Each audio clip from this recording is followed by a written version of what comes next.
Welcome to She Conversations. Oh my goodness, I'm so excited to be here. Our first episode with Mhm. our podcast. How you feeling? I feel good. I feel good. I'm glad we're finally doing this. I'm excited, a little nervous, but I'm excited. I'm excited as well. So She Conversations is a podcast where we'll discuss health. We'll talk about wellness, like overall wellness. We'll talk about community. We'll just have good conversation. That Yes, yes. I'm definitely looking forward to that. So I guess we can start off by saying who we are. that we sure should. Sorry. I'm Tanya Myers. I'm one of the hosts. I'm here. I guess just to tell you a little bit about myself. I have about over 20 years of experience in public health and health policy. I've worked for local government as well as for profit and community-based organizations. But I think my real passion, if I have to say, is just dealing with the community, like having those organic conversations with individuals Mhm. and just finding out who they are and the resources that they have available, and if there are gaps, like making sure that I'm that avenue that can kind of bridge that gap and kind of make things available. So I think that's my passion, like work with the community. Yeah, absolutely. And I'm Ashley, Ashley Price, and I have a similar background, public health research. I've been doing this for, I'm not going to say my age because technically I'm still young, but for a long, long time. I think my passion as a Black woman and just all of the things that we go through, all of the things that we experience, the health disparities, like you just hear so much about it, and I'm just like, we really need an organization, another one. I mean, there's other great organizations out there, but really out there pushing for health equity for Black women and girls. I So agree. I know we're both super passionate about it. So hmm I'm looking forward to doing the work. Me too. Me too. So maybe we should talk a little bit about our organization because I'm sure they're wondering, like, what is she all about? So I guess I'll start. Hmm. So She, which is Shaping Health Equity, we're a Black women's health organization. We're right in Baltimore City, where we have a few pillars that we kind of focused on, but it's an organization for Black women and girls, right? So we focus a lot on like health education. Like I said, making sure that accurate and up to date information is in the community. Because we know there's a lot of misinformation out there. So we focus a lot on that. And not just with like just sexual health, we focus on like overall wellness for Black women and girls. Um, we also focus on advocacy, right? Empowering Black women, making sure that they have that strong voice when they're speaking with their families, their providers, or whomever it may be, um, making sure that they have that courage to do so. We focus on economic security, Hmm. uh-huh. Making sure that Black women are knowledgeable about different resources, making sure that they have access to like job readiness and workplace etiquette and all of those things. Because we know that that's important, being able to support your family, being able to support your community. We're hoping to do some with some detail, of course, having those necessary conversations with providers. Because, like Ashley said, we all know what it's like to be at a provider and to be given resources that don't kind of match our need and still be looking elsewhere and getting misinformation from other individuals. So, um, we definitely going to be diving or doing some work with detailing. Did I leave anything out? No, I think you covered most of it. Yeah, yeah, yeah. So, it's been a long time coming. Remember when we first started? Mm-hmm. And so we established the organization in 2020, but we started talking about it before then. Mm-hmm. And when we used to have meetings in like each other's houses, we used to have meetings at brunch. So it was always a good time getting together, just throwing out ideas of how we think this organization should look, what we wanted to do. So just that brainstorming and that collaboration from the very beginning has been very, very important for us. And of course, we definitely want to acknowledge the ladies who contributed significantly to Shaping Health Equity. And so Absolutely. we want to acknowledge Genevieve Barrow Gungar, who's also one of the co founders of this organization. And then also two very special women who played a part early on, Christina Ramsey Hmm. and Deborah. May she rest in peace. She was also involved early on in the brainstorming of this organization and what it should look like. So I'm just so proud of us. I'm so proud of us Hmm. because we talked about this and we talked about this and then we actually made it happen. And I think the great thing about us is we all have very different personalities and we have, similar experiences, but we all, I feel like, bring to the table something very special, something very unique. And I felt like that was the special part about coming together and creating this organization. So, I'm very happy. I'm very happy that we did it. So I'm looking forward to, the future of She and what we plan to do moving forward. Me too. And it's important that you said it because I feel like we have come a long way from initially when we first kind of started out and trying to figure out our way and trying to really hone on to our craft and what we wanted the organization to kind of focus on. So, yeah, we've actually Yeah. put in some work. Yeah, so thank you. Thank you for just your contribution Hmm. and really helping to start this organization. So Yeah, I appreciate you, I Tanya. appreciate you too. I Thank you. absolutely. Thank you. Um, Maybe I should share our mission. You think I should? Yeah. Definitely. So if I share our mission, I don't want to misspeak or miss a word. Our mission, of course, is to provide access to health services and education, to create opportunities for economic security, and advocate for community led systems level change to advance health equity for Black women and girls. And so that's a mouthful. I feel like Mm it's always been a mouthful. And it's like, even though, we collectively came up with that mission, it's like it's always good to read it just to make sure, hmm. Mm hmm. we say it perfectly. But that is our mission. And I know you touched on some of our core areas. But running an organization isn't easy. And a lot of our projects, we've had to apply for grants, Mm hmm. and I know other organizations can relate, but grant writing is a beast. It is. It is a It beast is. because some of those proposals are really simple, straight to the point. Other ones require so much information, They so much do. information. And then some, you think that it's an excellent project that you want to bring to fruition and it doesn't get funded. So just having that mindset to just keep pushing and to keep writing and eventually you'll be granted that opportunity. But yeah, just um kind of staying on track. Yeah, Yeah. and we did. So we've been very, very fortunate to Mhm. receive grant funding for our projects because that's our main source of funding right now, grants. And so this particular, I guess, series of podcast episodes is currently being funded through the AIDS Institute, through the Women Informing Now grant. So thank you to them for providing funding for us to be able to do this. Mhm. And so, should we talk about some of the projects we've Yeah, done in the past? definitely. Um, I guess I can start. So, the very first project that we did was the Sexual Health Needs Assessment Survey. Mhm. And so we developed this survey because this organization is a collaborative, community driven effort, and so we wanted to hear from Black women across Baltimore City regarding their needs, like, as far as like when the things that you do know about HIV, sexual health, other, I guess, health related issues, like where are you hearing about information from? Like, where are you learning this information from? Are you getting information from your providers, from TV, from friends?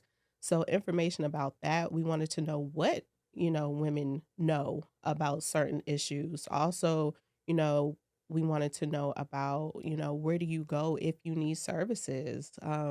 Like, do you know where to go if you need assistance with housing or, and so on. So we had questions like that on the survey. What else did we have? I'm trying to remember, but I'm drawing a blank. I know it was a lot about resources, like Mhm. where do you get your information from? Are you familiar with the providers in your area and how to get access to Mhm. that? So it ended up being like a lengthy survey. We tried our Mm-hmm. best to keep it short, but it just didn't happen that way. And so, as an incentive, what we did was we created these she boxes. They were really cute pink boxes, and so inside the boxes we had all type of cute little fun things. Like we had information on different STIs. We had different little toiletries. We had condoms. What else did we have in the box? What else? I know we had like a little compact mirror in there. We had I don't know, some hand Mm-hmm. sanitizer and all types of cute goodies. Oh, what's the cosmetic Yes, bag? The yes. cosmetic bag was in there as well. Yeah, and so we attended, and so during that time, we went to a lot of different like outreach events. We were in church parking lots. We were just all over the Mm-hmm. city, Yeah. just participating in different events. And so we used that opportunity to ask or invite women to complete the survey. Mm-hmm. A lot of women were happy to do so. We had like a paper version, and then I think we had a QR code so that they can scan. And then as a thank you, we gave them a she box. Mm-hmm. So that was a good experience. It was. It was. I think it was really impactful. I think Mhm. because although we were able to, to get the 100 participants that we needed for the actual project, we were able to reach so many more. Yeah, Like to really have conversations with the community and to really find out about their health needs right. and to kind of match them with different resources. Like Hmm. so, even if they didn't participate in our project, we still were able to reach others. So I think it was Yeah. really impactful. And then it was good for us because we were like brand new Hmm. organization.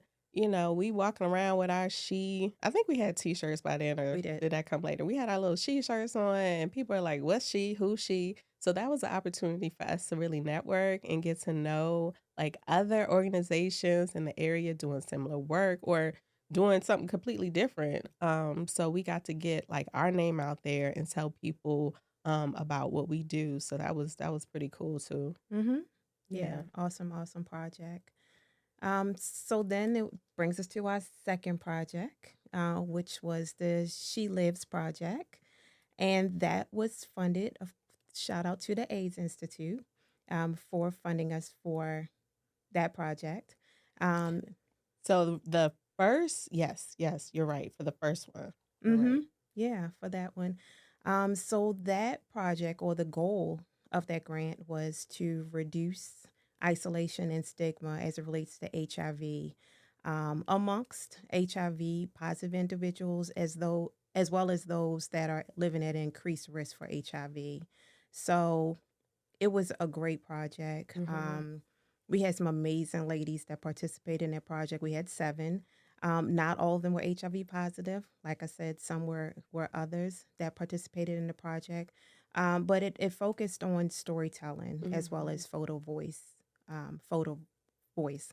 And the ladies were actually able to meet with a storyteller that kind of helped them curate their story to kind of shaped their lived experience to where they were able to share it with others to do whether it's different platforms, whether it's at I don't know, local meetings, whether it's at I don't want to say a convention, but like a conference, just different avenues to kind of share their story so that that story can be impactful and uplifting to others in the community.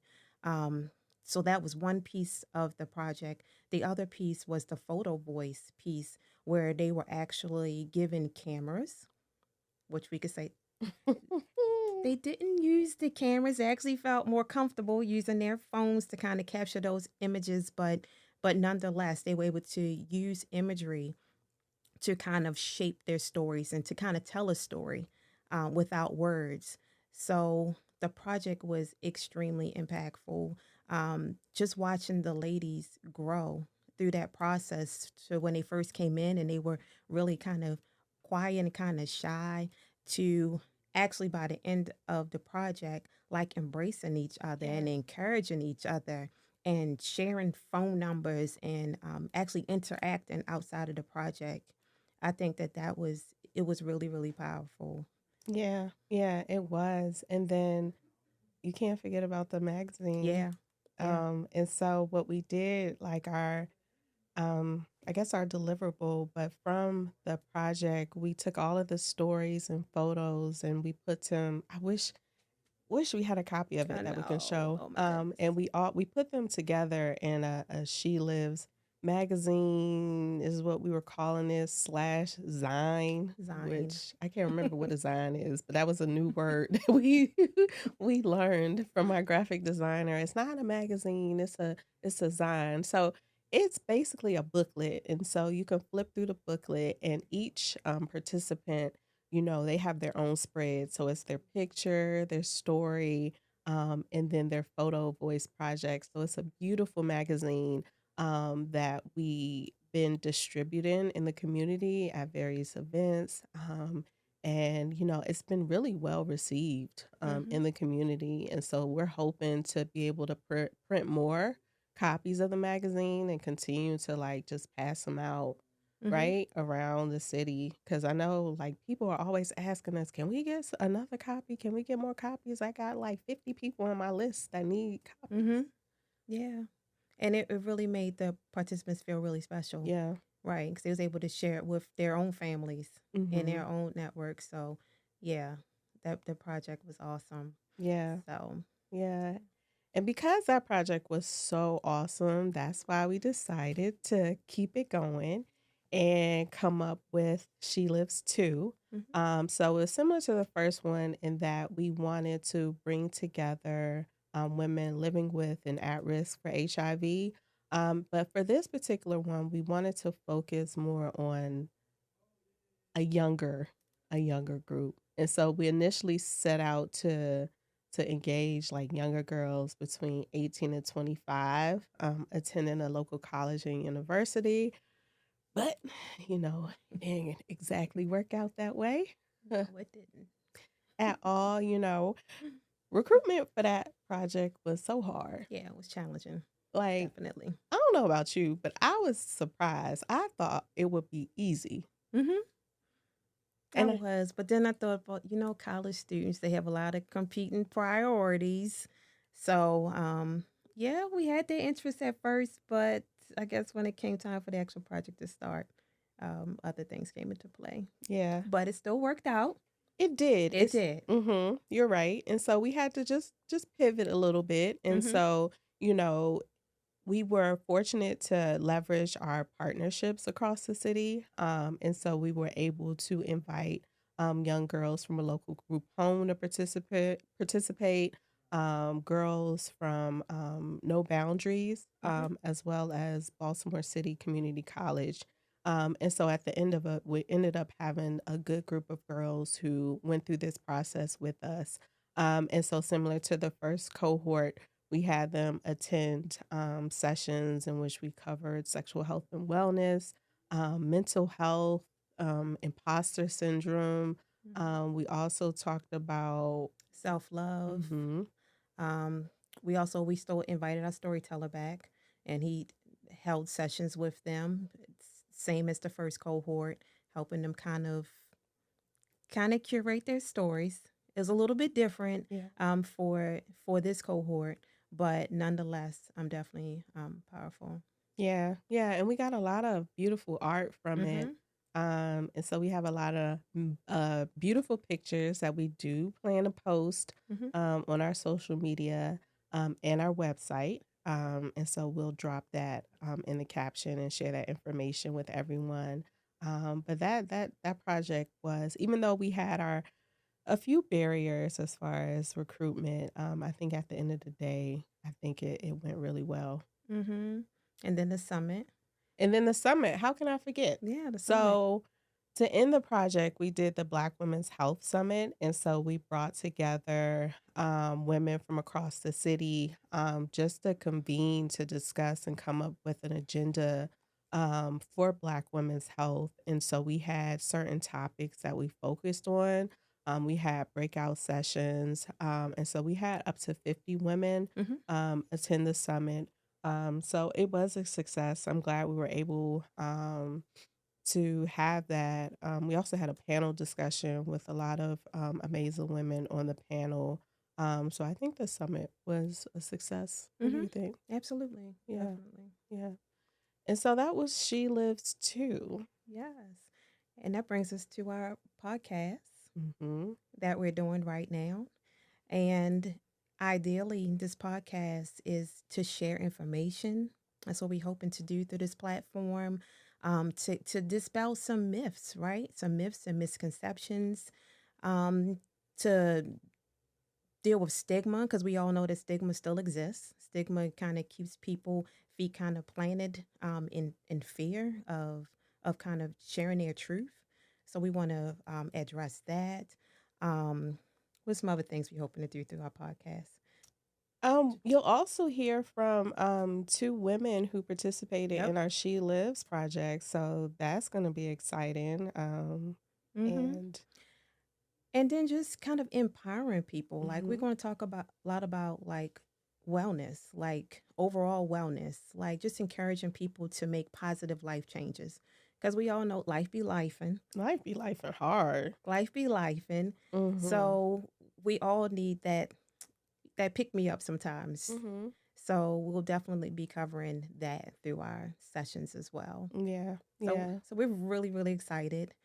We have a whole host of episodes scheduled. Did you want to share some of our episodes that we have upcoming? Yeah, so we're gonna have an episode on intergenerational conversations, and so in that episode, that's where when you'll hear from our previous She Lives One participants to talk about just their journey, Mm-hmm. and living with HIV. We also have an episode on the imposter syndrome and self care. We're going to have an episode on economic empowerment since that's a big thing. And then we're going to have an episode just on just some foundational HIV, STI 101 type information. Because I think that's important because a lot of people just, Mm-hmm. they're unaware. And so just we're going to have a special guest come in and just talk more about that. Mm-hmm. Absolutely. So yeah, so that's for starters. Hmm. Hoping to do more around that. So for the most part, that kind of talks about some of the projects that we've endeavored in, but the future of She is bright. It is bright. I like that word. It's It's bright. it's bright, and we're moving forward. Our hope is to grow this organization to where we're able to reach not just Baltimore City, but outside of Baltimore City, right? Because we want to be that beacon that provides that education, that provides those resources for the community, because we know what's needed. Yeah, yeah. And then, eventually, and again, we don't know what the future holds, but just even, I know we talked about in the past adding that clinical component, Hmm. where, women can come to our organization to receive services, which I think is big. So, while these are ideas, I like your word that the future is bright. Hmm. So, I'm optimistic and I'm definitely looking forward to what's to come. Absolutely. Yeah. Because we know as Black women, we face a lot of different disparities. We know, like amongst Black people in general, Mhm. we're at a higher risk for like heart disease. We're at a higher risk for stroke and cancer and all of those. And of course, all of those are the top killers for like Mhm. Black women and girls. So we need to really be intentional um, in our conversations and making sure that we're getting the information out there, because our community is being affected, Mhm.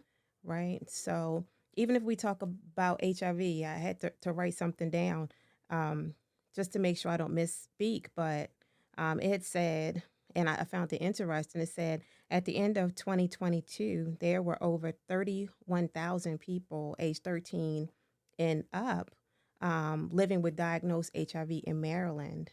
And it said, of this number, women made up 212 of the new cases, with 80.2% being Black. Mm. So Like, that's alarming, It is. right there. So, it's so important that we have good information out there where people are able to prevent, um, in some instances, HIV, as well as know where to seek treatment and know how to educate their families and all of that because, um, people perish for lack of information and for misinformation. So, we definitely want to address that. Yeah, absolutely. And that kind of, you know, segues into, our next conversation about the reason why Black women experience poor outcomes. And there's so many different reasons, and there's so many things that need to be addressed at various levels, right? Because just, off the top of my head, like systemic racism Mhm.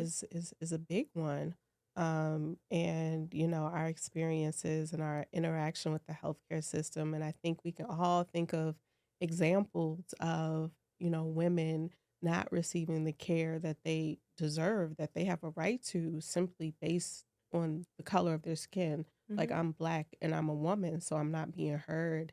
And a very I guess a well-known case that, we can go on and on, but, Serena Williams, when, if, I don't know if you heard about when she was giving birth, right? And she was in a hospital, Oh, yeah, yeah, yeah. Go ahead. and she had I think it was a blood clot, right? Mhm. And she was Mhm. trying to tell them about the blood clot, but they just did not pay attention to her, and she had to really push and advocate for herself. And and speaking with other women I know, that's a big deal because you have someone, who's this big time celebrity athlete who experienced something like that, and it's just like, well, okay, what does that mean for me? I go Mhm. to the hospital. I'm, Ashley, Black woman, and I'm telling you, this doesn't feel right because I know I have a history of this. So I'm pretty sure this is what it is. And you're telling me that I don't know what I'm talking about. Mhm. And it's like, this is my body. So, it's scary. It's Mhm. scary. Yeah, definitely. And I guess another thing is it's just access to quality health care, as far as affordability, insurance. And then earlier you mentioned, the fact that we're looking into doing detailing because there is a lack of culturally competent providers out there. And I don't know about you, like when it comes to just healthcare, like the amount of trouble for me that I go through just to find a doctor that I'm like, oh, I love her. I love him. I feel like I'm heard. I'm understood. It's like hard. Mhm. It's really hard. It is.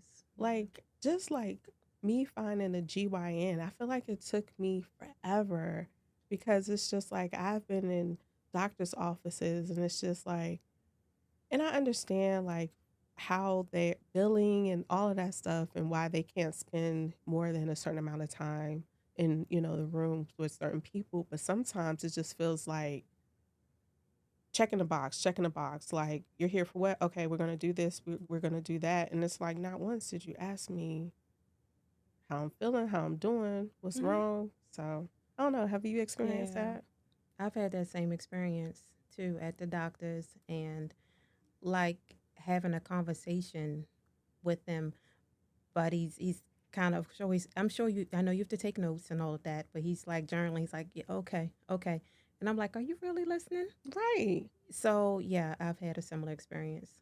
And it's just so frustrating. And I'll never forget. There was one time, it was like in my 20s, and when I tell you during this period of time, I was like in the gym every day, like feeling really good, and I had went in for a physical. I think I was in college then. So the doctor was like a white male.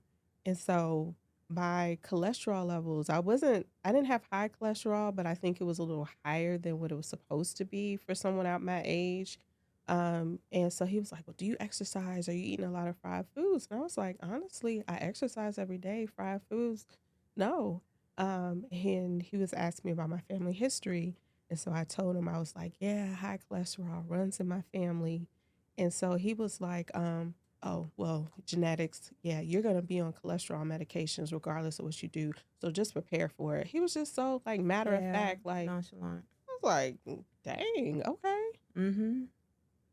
So I don't know. It was crazy. I'm still not on cholesterol meds, thank God. But yeah, so those experiences were Mm-hmm. crazy. Yeah, and these are the same conversations that you hear all throughout the community. We even heard it when, like I said, we participated in festivals, like really hearing from people, and a lot of people have similar stories. So it's definitely a need Mhm. out there in the community that needs to be addressed. Yeah. And then I think you mentioned this earlier, just the lack of information that's out there, Mm-hmm. like general health information. Um, and so much, I mean, so many times you hear about um, just the lack of like even commercials and ads that include Black women. And I think we're seeing more of it now, right? Mm-hmm. On TV, you see more Black women, but it still feels like they're not tailored for us, Right. because it's like you see a commercial, you see, I guess it's inclusive of everyone, but sometimes and I don't want this to come out the wrong way, so help me because you're good with words. Like when you try to make something like these commercials inclusive of everyone, I feel like you still lose people, if that Right. makes sense. Because it's like I see a Black woman, but we're stuck in there for like a second at the end, you know, so I still don't feel like this commercial is for me. Yeah, like it kind of missed the mark a little bit. Still don't see yourself kind of pictured there. So yeah. Yeah. Yeah. So yeah, just really having information in commercials where it's just a Black woman in the Mm-hmm. commercial. I mean, is there anything wrong with that? It's not nothing at all. Okay. Just wondering. Just wondering. So we know it's it's that time coming up, the election Mhm. and all, and it's upcoming. So we know it's important. It's important for us to kind of research our candidates and make sure that they kind of align with our needs, and make sure that we're seen and that we're heard, and that there's programming in place or planning to be in place to kind of uplift us. So that's a plug. Yeah. Definitely a plug if you're not registered to vote, Mm-hmm. you know. Can you still register? Have we passed the I think you can. Okay, I know early I, voting has already started. mm-hmm, it has. So please vote. Make an informed decision when you vote. Please just don't listen to what you heard from, you know, such and such over here. My neighbor said this. I saw this on social media. Just pay attention to the Mm-hmm. policies. Like really pay attention, like you said, to the candidates. Know what's going on. That's very important Mm-hmm. before you vote. So it's gonna be an interesting time. Like, I mean, we're getting close. Mm-hmm. And so I'm a Yeah, little nervous I about the know outcome. it's going to be a tight race. So we can't take anything for granted. Mhm. Like everybody, we need everybody to do their part this election and make Yeah. sure that they vote. Yeah. Yeah. I pray that I just feel like in this world anything can happen at this Anything. point and Listen, nothing surprises me anymore. mhm. Nothing. Mhm. And so I guess the biggest thing I worry about is just the safety of people, Mm-hmm. pending the election results. And I'm not trying to put anything out there, but it's just one of those things you got to think about. You know what I'm Mm-hmm. saying? That's real. So depending on whoever wins, I feel like either way, something could go down. Mm-hmm. So, but that's that. We're not going to spend too much time on politics because I feel like we can go on and on about politics. But We can. yeah. I think we've covered everything. Anything else you can think of that we may have missed? No, I think we wanted to definitely introduce who we are as an organization, who we are as, the individuals working within the organization, talk about our projects. Um the future of she, also talk about why, we started this organization and why it's important to us. And so because we have so much great content ahead in future episodes, I think we did a good job of summarizing I think what we so. set out to talk about. I think so. So, How with you feeling? How you feel this? How do I you feel feel about this first episode? I feel good. I feel like it's more conversational. Mm-hmm. So definitely that's what we hoped. We didn't want to bore anybody, but um, like you said, just getting information out there on our initial episode and kind of set the platform or the stage for what's upcoming. So I feel good. Mm-hmm. You feel Yeah. good? Yeah, same. I feel good. I feel good. And Yeah. I'll leave it there.